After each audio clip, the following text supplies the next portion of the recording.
So one of the ways we can work with it in hypnosis, if you would like today, we can take you back. First, I can work with cellular memory from past lives. So then we come to this lifetime. I can take you back to that lifetime, and we can rewrite your story about what happened on the beach.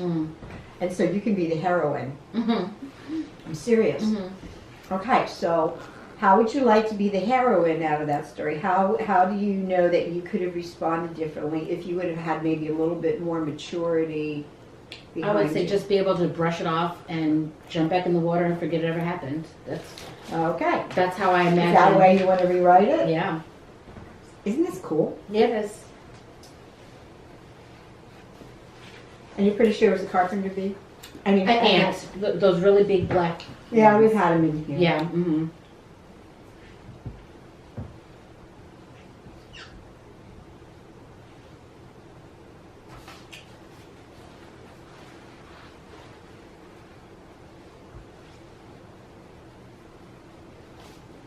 Okay, so what I'm going to do then for that suggestion is I will bring that up with you, and then we will only take it as far as the carpenter ant went down your shirt. We are not going to rehash what your actual response was. Okay. We're going to state to your subconscious what your new response and your new story is. Okay. Okay, so help me think of that. So what do you want? I would want to just acknowledge that, realizing that it went down my shirt and just being able to shake my shirt out, brush it off, and keep going. Continuing to enjoy the day. Because I remember, and like I said, I don't know if that was the exact incident, but that comes to mind now. I'm guessing it is. And I remember that I was paranoid for the rest of the day. And even when we got home from the beach that night, I'm shaking out all my stuff to make sure there's nothing in it. Well, remember, I just told you the story about the ants initially, didn't I? You did. So, yeah. I think you had multiple experiences with them. Yeah. So, good news is, we can work with this. Okay. At a different level than maybe you even thought. Okay. Okay, so brush it off, and go into the water. And just have a good day. And have a great day. Were you only with your friends? My family. Your family? My brothers and my parents.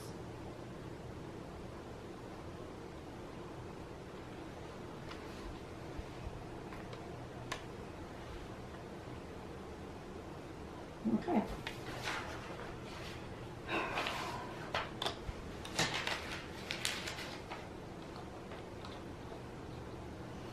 Okay.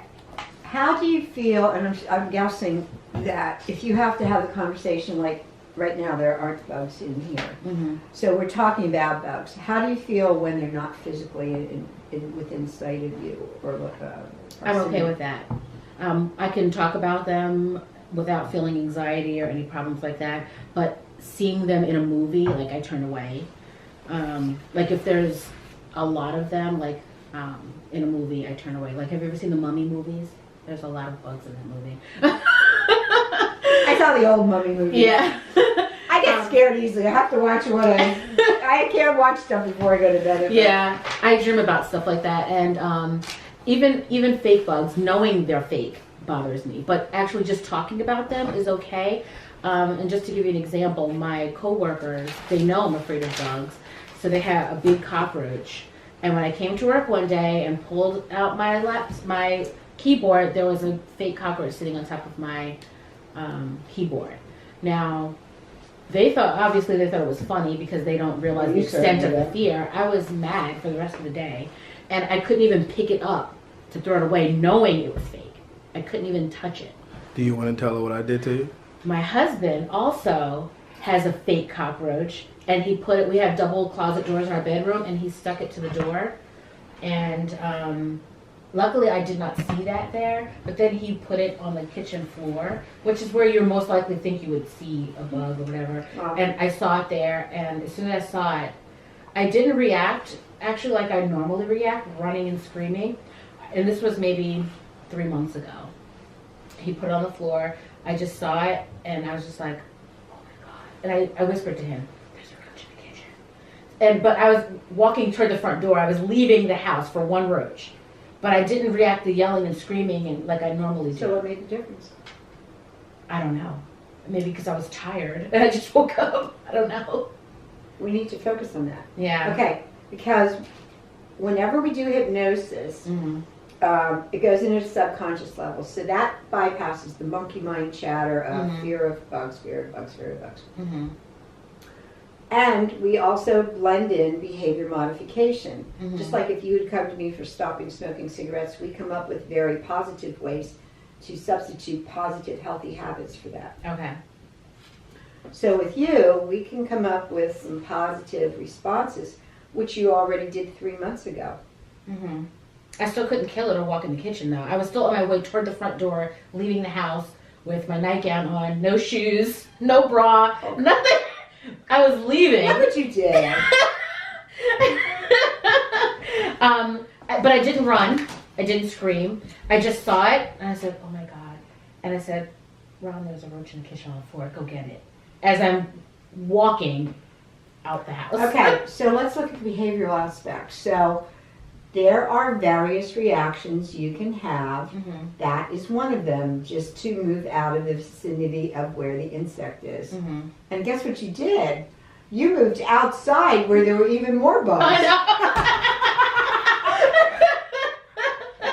Aren't we funny? Yeah. Okay, so that could be one of your choices. So I always like to give my clients options. Okay.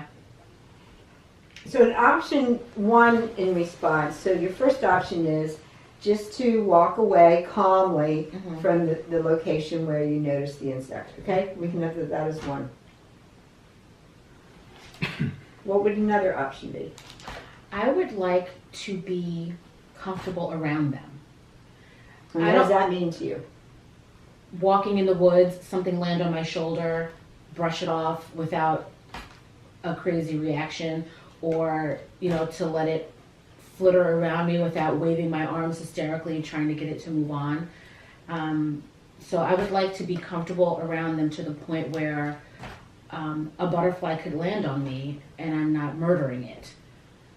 So you would tolerate them actually being physically in contact with your body in some way? That's what I would like. Okay. Tolerate calmly. Yeah.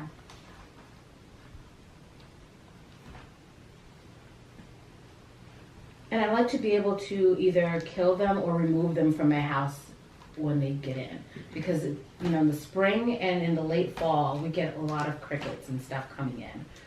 And I would like to be able to comfortably remove them or kill them.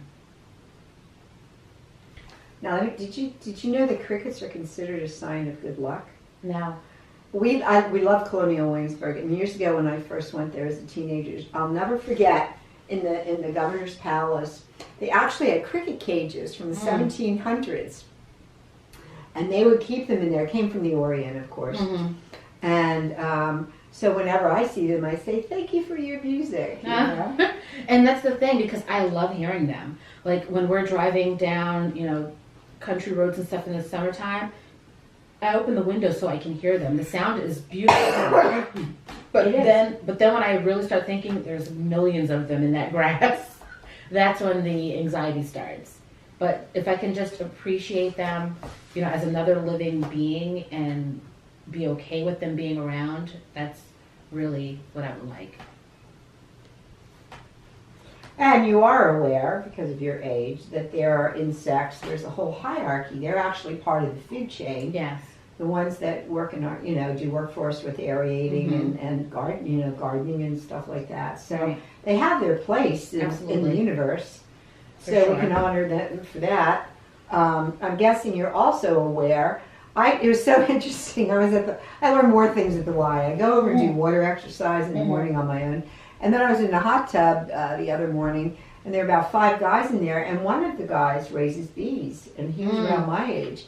And so in 10 minutes, I learned more about bees than I had ever known. Yeah. And one of the interesting things he said was that, if you can remain calm around them, they will probably leave you alone. Yeah. It's when you start flailing that they feel threatened. Yes. So, And I do know that about bees as well. I have a friend in Hawaii who raises bees. Okay. And I went to her property once, and she didn't warn me that there were bees.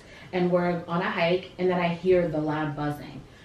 And I didn't realize it was bees. I'm saying, what is that noise? And then she says, it's the bees. And I'm like, where are the bees? And she's like, they're all right there. And she had the boxes of bees. And I was like, oh my God. And I start walking way fast. She said, just calm down. She goes, they're just curious. They're going to buzz around you, and they're going to go away. And that's exactly what happened. None landed on me. I didn't get stung. They weren't swarming, but they were protecting their area because the honey was there. What it is. But so when you're mindful, and you should be mindful anyway, if you're going to go on a hike anywhere, I mean, look how many people go out and hike, you know, maybe out in the wilderness, Colorado or whatever, and they run into wild critters. Right. You know, and then if they're not mindful. This is so funny. I need to tell you this. okay. You know how the universe plays tricks on you? Mm-hmm. Well, my given name is Deborah, Deborah. Okay. That's a Hebrew name, Mm-hmm. and it means bee, B-E-E. Oh, it does. You have a bee working with you right now. Yeah. Don't you love that, Ron? Yeah. I think that is so cool. And my friend once told me, well, you live perfectly up to your name. You can be as sweet as honey. Mm-hmm. You're very industrious. And when you want to sting somebody into action, you can do that. Yeah. That's what I'm That's therapist. cute. Yeah. I couldn't resist that one. So see, you already passed step one. You're All working right. with the bee. How does that work? Okay. Let me see what else I came up with. I found some interesting things when I was researching. I just want to see. Okay. Okay, so you already know you need to avoid the stinging ones and the good ones. So a way we could start with this is they point out that, you know which ones for your own safety to avoid. I mean, Yes. Believe me, we have them come in from Ehrlich because if we don't, I would lose my log home. You know, they have to come in several times a year.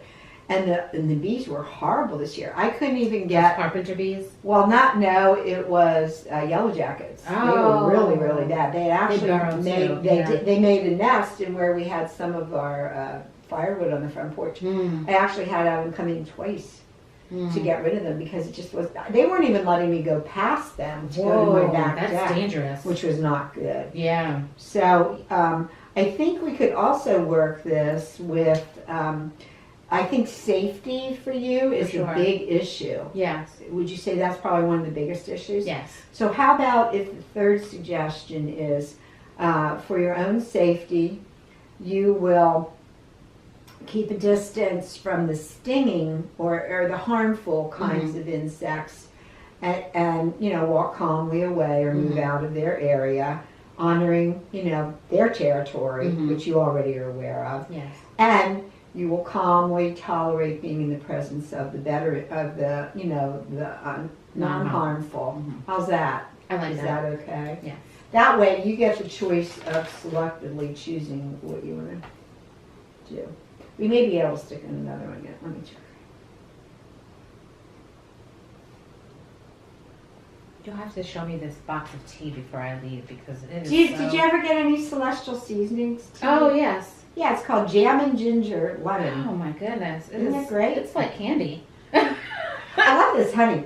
I got this honey, and it comes from other countries overseas, and I'm like, hey, this is pretty good honey. Yeah, I get mine from the Emmaus Farmers Market. Oh, do you? Yeah, and there's a beekeeper there, and he brings his Yeah, honey I really supposed to eat it from around here, but I didn't get a chance to stop and get any, so I was in. Yeah. It's a discount grocery store. Oh, in okay. town. So I went in there, and I found this, and it was a really good price. Yeah, it is I'm good like, honey. I'm like, I'm going to use this. Yeah.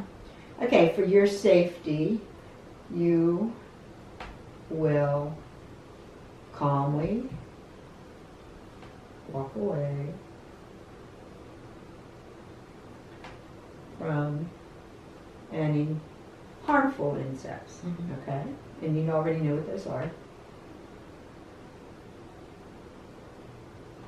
That's a tricky one, though, because I believe all of them are harmful right now. Okay, so I'll say stinging insects. Okay. And we'll just put spiders in. I mean, for the most part, Spiders are okay, but sometimes you really have to know what's what there. Right. And Okay. I don't know. Okay. Yeah. I'll just say stinging insects, spiders, lanternflies have been a pain. Yeah. I'll put lanternflies in there. Anything else? Those, Do you get any of those stink bugs? not a lot though. We used to get them all the time. So they must not like your territory very much. Okay, yeah, but we used to have them all over our screen. They would be caught inside You don't the like them, curtains. though. You don't like them. No, we don't like them. No, I Yeah. don't like them either. Yeah, All but right, we don't see stink bugs. them that often anymore. Okay. My main fears that really get me is the lanternflies, any type of beetle or cockroach type thing. What about a ladybug? That's a beetle. I'm not afraid of them, but I don't like them Okay. at all. Like they get in my car a lot. Ladybugs love my car. They're always getting in my car. Now those you could easily catch in a jar and let them go somewhere. if you Usually, want I just like shoo it out. to. Okay. Yeah. They're pretty easy to manipulate. Or pretend I don't see it and it's gonna go away on its own eventually. Usually they do. Yeah. We've been having a lot in the house, and I felt so badly. One was on top of my microwave the other day, and I'm like, I didn't want to put it out in the freezing cold, Yeah. so I just moved it somewhere else. I don't know where it went. Yeah. See, that's how I'd like to be. I'd like to be able to move it somewhere else and not care where it went. Okay, so when in the presence of butterflies, what else? How are you with moths? I'm afraid of them too. Moths more than butterflies. It's interesting. I know. Even my coworker, he's from West Africa. He came into work one day and he said to me, "What are all these butterflies that keep getting on me?" They were the lanternflies. And I was like, "Oh, they're not butterflies." And I told him, he said, "Well, why are you afraid?" He said, "Just act like they're butterflies." And I'm like, "I'm afraid of those too." Okay, so we're going to make you not afraid of them. Yeah. I'm happy with that. So when in the presence of butterflies, moths, how about the ladybugs? They're not going to hurt you. I'm not terribly afraid What of them. about grasshoppers? I'm afraid of them. And crickets. Just say every single thing. Well, we have to put some specifics in. Okay. The reason being, when we can get you really comfortable, that's going to catch your subconscious. Mhm. Oh, there's a butterfly. That's safe. I'm okay with that. Yeah. And when you remember the ladybug and the cricket, we'll start her on a small list. Okay. It's much better to start with, tiny Specifics. steps. Yeah. Mm-hmm. Okay. Is that okay? Yep. So rather than everything, it's so generalized. Yeah. We're hoping to get there, Yeah. and you probably will. Ladybugs and crickets and grasshoppers. Okay, that gives you enough. Okay.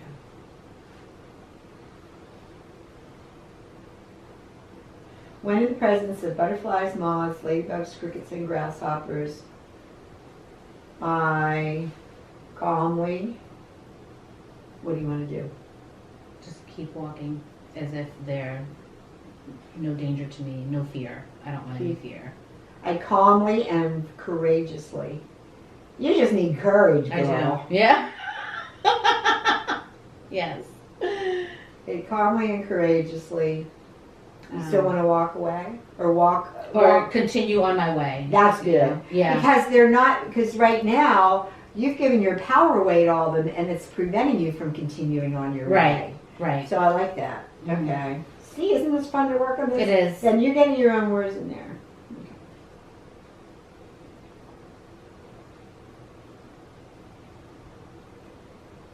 Okay. Let me see what other notes I missed.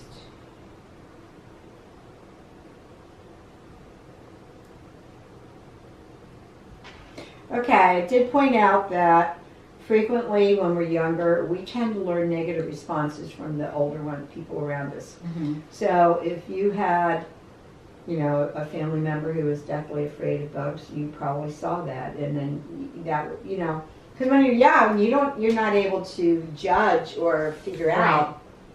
You're just watching how the others respond. Did that happen to you? Not at all. My parents are not afraid of them. My dad will pick up something and place it outside with his bare hand. Well, but you were around a lot more people than just your parents. What about in school? What about any friends? What about Any teachers, extension of any? Not that I can remember. My friends always killed bugs for me, and so did teachers. Even my brothers killed bugs for me, so I don't recall anyone. Okay. Okay, well, I was just curious. Giving me that. Yeah. Okay, which makes me think it's more of a cellular memory thing with you. You know, it's not as much a direct experience other than when I went back to age 8 or 9. Yeah. Okay. That was traumatizing too. Mm-hmm.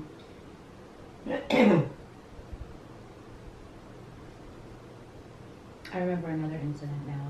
What? My brother, my baby brother, he was probably 6 years old, and he got a roach in his ear. Oh. And my parents had to take him to the hospital. And how old were you? So he was about 6, so I was 9, 10, maybe 12 then. Okay, Yeah. but the speech was the first, but then it was reinforced by your baby brother. Yeah. Okay. Yeah. And he's afraid of bugs too now, but he'll still kill them and all that stuff. Okay. But yeah. Very gingerly. Yeah, his wife kills his bugs for him. But he will kill them if he has no choice. I won't even kill them if I have no choice. I will leave the house. I'll burn the house down. That's a little bit of overkill. I know. Thank you. Okay. Okay. Where are you in your beliefs? Do you believe that there's a hierarchy of like angels or whatever? Do you believe in angels? Or? I do. Okay. Where are you? Because my friend this morning that I was talking to, she told me this story about, you know, her working with bugs. Mm-hmm. In the angel hierarchy, I don't know if you've ever gotten a chance to look at it. There's those all the way closest to God. Okay. Okay. And they have all their particular names. I never remember what all of them are. I didn't know there was a hierarchy. There is. There is. Okay. I actually would have people come here and run angel classes. And Ah. that's how I knew that. Okay. So you can look at the angelic hierarchy. It's really interesting how each of the angels have different jobs they do. Okay. As you get closer to Earth, Mm-hmm. did you know that, and I don't know what your belief is, like in elves and fairies and divas, Mm-hmm. nature sprites, those are actually at the bottom rung of the angel hierarchy. What's a diva? A diva usually works, it's a spiritual, they have charge of, like I would have some divas like in helping my trees grow. I once had, she was a Celtic shaman, and she came here, unfortunately she's passed since then. I think she was here maybe 12 years ago, and she connected with the angels, she was Irish, so she was an Irish shaman, and she and her family was too, so she could actually see these spirits, these divas. Mm-hmm. I'll never forget, we called it our fairy class, and she went out to my circular garden out there, and she said, Debbie, your property is so interesting. She was pointing to one of my holly bushes. There was a diva there, which was the fairy in charge of all the other underlings, which each have their own particular job in how they help plants grow or the animals or anything. And they have their own particular assignment, whether it's with plants, animals, or whatever. So this is what my friend told me this morning. And she's a Catholic nun, so this is really cool. I have the most interesting friends. So she said to me that, and she studies metaphysical things. She's in her mid-80s. She's just so cool. And she said that she will ask that she was having all this trouble with bugs in her apartment, and she hates it when they get in. And she didn't want to kill them, but she just wished they wouldn't be there. So she kind of had a talk with the divas, you know, because this is where your imagination comes in. Not that if you're already seeing spirits, I do. you can probably see colors that the divas and the fairies give off. You may not see their form, but they give off different sparkly colors. So she asked them she made a pact with them, and she said, I will thank you every day if you keep these bugs out of my house. Which she did, because she is days, you know, in the morning she'll do prayer meditation.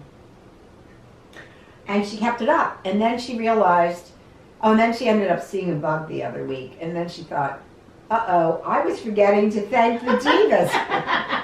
So she went back to her practice of thanking them, and it stayed away. And I've studied Native American spirituality, and their belief is that we can communicate with any of God's creation. Mm-hmm. And so rather than set traps and kill animals that might be getting into Mhm. your, rabbits or whatever, you just make a pact with them. I will put food here, or could you please move over there? Mm-hmm. This will be for you, and this is mine. And I've had friends that have actually done that, and it's been successful. Mm.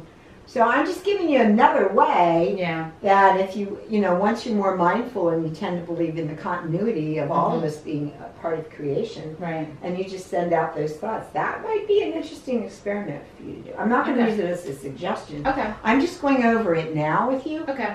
I'd be curious to find out how effective that is for you. Okay. Well, I have one question. You said she has orbs around her. Is it just blue, or does she have any other colors? Well, that one blinked. Right now, I'm not picking up any. Sometimes they'll present themselves to me. I never know when it's going to happen. Sometimes they're white, What's the white mean? and I'm not always sure. And sometimes they're all different sizes. So I like to believe that a blue is probably an archangel. So it'd be a higher level on the hierarchy. Archangels are above angels. Sometimes it could be the spirit of a guide, and they show me a particular color. Mm-hmm. I usually only see white or blue or purple. Mm-hmm. There's only been a few times where I would see like a deep red, maybe surrounded by. Is that bad? Well, usually there might be some anger involved with that. It's not that it's bad per se. It could be something less than what I would like to deal with. I would like a better energy. And it's not that they're haunted in any way. I'm not saying that. Yeah. It's just that it's a stronger kind of energy in a way that I prefer not to deal with. So anyway, that's what that was. So I'm just giving you different ways Yeah. that when you look at yourself, you already acknowledge they're part of creation, and you Right. already like the outdoors. Mm-hmm.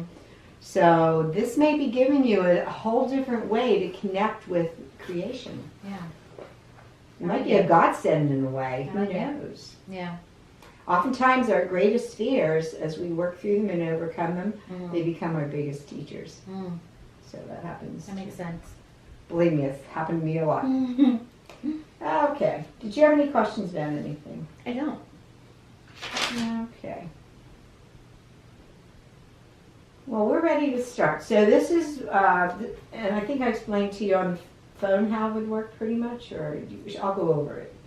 So, relaxation, hypnosis primarily is going into a very deep state of relaxation, Mm.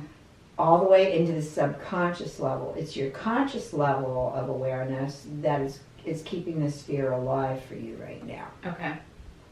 And especially when you said you're feeling it mostly in your head, so those thoughts, they're just there to a point of extreme anxiety. Hypnosis, they believe, was probably used during Egyptian times, and also several hundred years ago, mesmer, the mesmerized thing. Mm-hmm. There was this man that found that he could actually deeply relax people who had emotional issues. Then it kind of fell out of favor, then it came back into favor, and now in the 21st century, clinical hypnosis is really helpful for multiple issues. You happen to be here today for fear. Mm-hmm. And the advantage is this helps to give you your power back. Right. And so when you're at the very least open to it and you understand how it works, hypnosis is never mind control.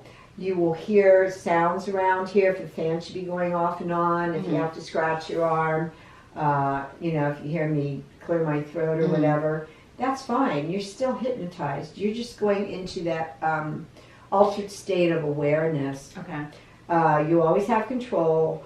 A good hypnotherapist will always work with their client on whatever the issue is, and together with the client will come up with suggestions that the client agrees to use. Okay. So, and that's always very good. Hypnotherapy can be taught where you can use it to the point of self-hypnosis, which is one of the reasons that I said if you desire to audio record it today on your phone, we can do that, and then you can play that back, and that's helpful. So we start off with usually general muscle relaxation, then that goes into counting down and then some imagery, and then we go into, wrote those suggestions down, and then I just have, based on what I just went over with you on, other things pertaining to the bugs and the insects, I just have that in there too. Okay. Now, before you start, can, just for me and the public, because you said it was about to start, can you just state your name, your business, and how long you've been doing it? Okay. My name is Debbie Petruska. I'm the owner of Serendipity Meadows, which is a healing arts center located outside of Quakertown, Pennsylvania. Well, I'm trained in multiple techniques. I've been an occupational therapist for over 35 years, and I did work in psych, so part of hypnosis is one of the modalities I use for guided imagery and relaxation. As far as being a certified hypnotherapist, I became that in 2002, so we're looking at, 17 years? Long time. So that's in this lifetime. I'm sure I did it in another lifetime. Okay. Anything else you needed to know about me? That's fantastic. Okay. Thank you. And I've had no success with people, so it's been very helpful. You can't do this right or wrong. You just are you. Okay. However you respond to it, that's it. Okay. You just listen to my voice, that's all. Sounds good. Are you going to be okay? Do you need to use the bathroom or anything? Blow my nose. Okay. So, yeah. Okay.